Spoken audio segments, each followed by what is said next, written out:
What a great speech. What a great governor. What a great delegation. What a great state you guys are. We're not far from you in Florida. I want to start. This is a Trump rally, so we speak straight. I want to speak straight to you, okay? All right. When they called me about this yesterday, I want to be honest. When they said, yeah, we're doing this rally in Georgia, maybe you want to come up. It's not that far, and I said, look, I don't know. I mean, right now, we're up 10-3 in the first half. And yeah.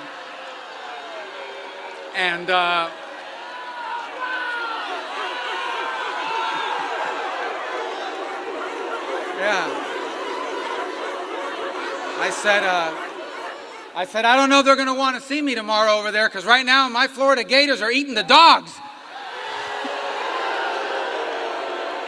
But they played the rest of the game, and Georgia went Georgia on us, and so I'm sure you're very happy to.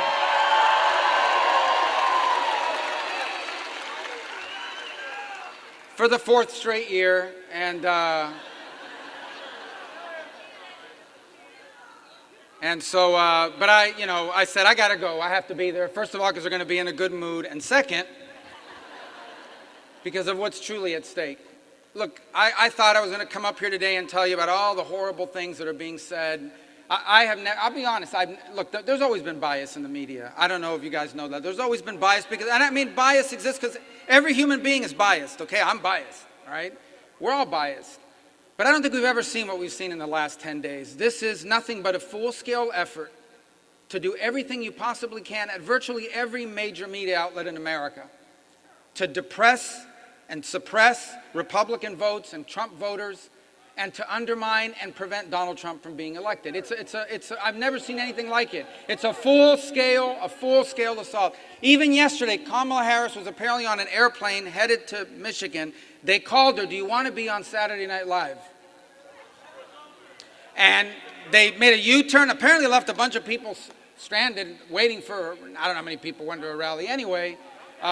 She probably told them Beyonce was going to be there, so they all showed up and then, did a U-turn and went to Saturday Night Live, by the way, in violation of the law.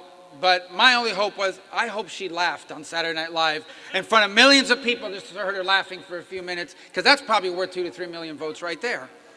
But it's an all full-scale assault. I did a show this morning, and it's interesting. They take like a 5-second snippet of something Trump says and says, oh, he's calling for violence or he's violent rhetoric. I said, violent rhetoric? He's the guy that's been shot at one time and almost assassinated the second. He's the violent rhetoric? They're the violent rhetoric. So, but all this is happening, but I want to focus on something in the limited time I have with you that's a little different, but the same in some ways.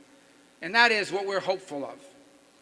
Look, my parents were born in Cuba. They came here in 1956. There's no way there's 4 Cubans here. That's not true. That's not true. 4? If there's 5, it's called a conspiracy. 4 is all right. It's manageable. By the way, I want to make clear, Mark Cuban is not Cuban, okay? I don't know how he got that name, but he's not Cuban. He's not Cuban. All right.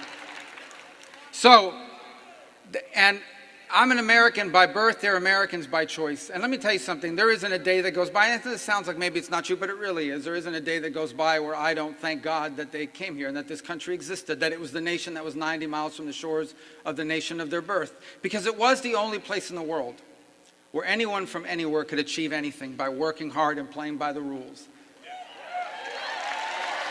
And I'm telling you guys, as someone, I don't know, I never lived in another country. But I lived surrounded by people that did.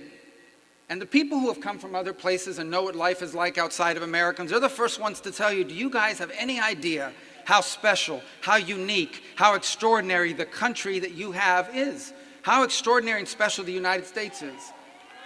And it is something that I think have been instilled in me my entire life, but it's what propelled me to want to serve in office.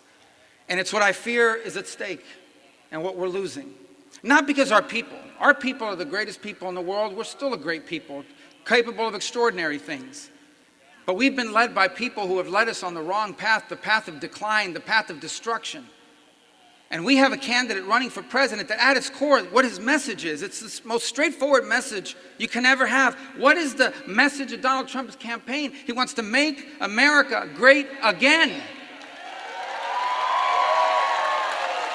How is that offensive? How is that outrageous? How is it offensive to say that the number one job of the United States government is to serve the American people and put them above anything else? When did that become offensive? That's common sense, and we need that again. We need a government led by people with a president that puts you before anything or anyone else.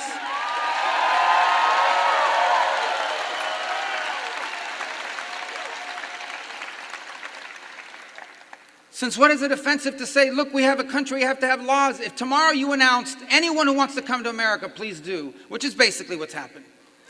But if you just basically said, from now on, anyone who wants to come, just come anywhere you want, anytime you want. Literally, 150, 200 million people would come. They would come here. But no country in the world would do that, except this one under this administration of Kamala Harris and Joe Biden. And when you have 11, 12, 13 million people, yes, the majority of them are not criminals, but if 5% of 12 million people are dangerous criminals, that is a lot of dangerous criminals, and they're in our country, and they're doing damage now, and that needs to stop. How is it offensive to say that that is going to stop?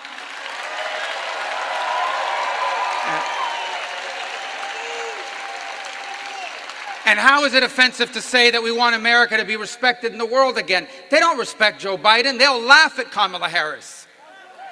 The world has spiraled out of control with Joe Biden. It'll catch fire under Kamala Harris.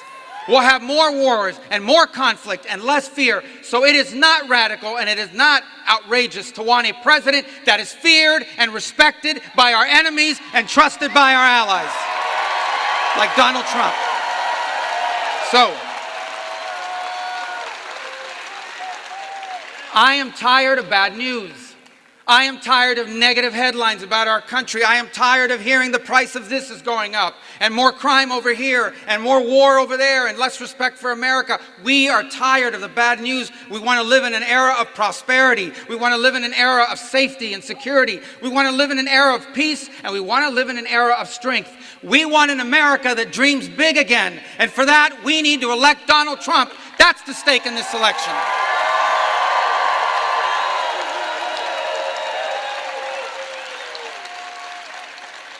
That's the America I grew up in.